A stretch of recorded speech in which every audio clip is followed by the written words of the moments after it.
test is conducted every Wednesday morning unless severe weather is in the area, and then the test is postponed until the next good weather day.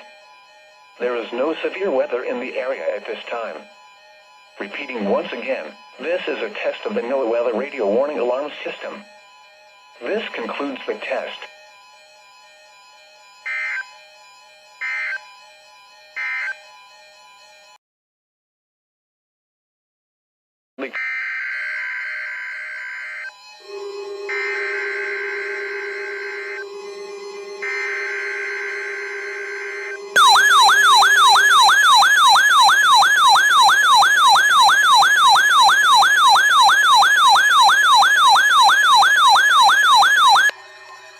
This is a test of the National Weather Service's NOAA Weather Radio Warning Alarm System. This test is conducted every Wednesday morning unless severe weather is in the area, and then the test is postponed until the next good weather day. There is no severe weather in the area at this time. Repeating once again, this is a test of the NOAA Weather Radio Warning Alarm System. This concludes the test.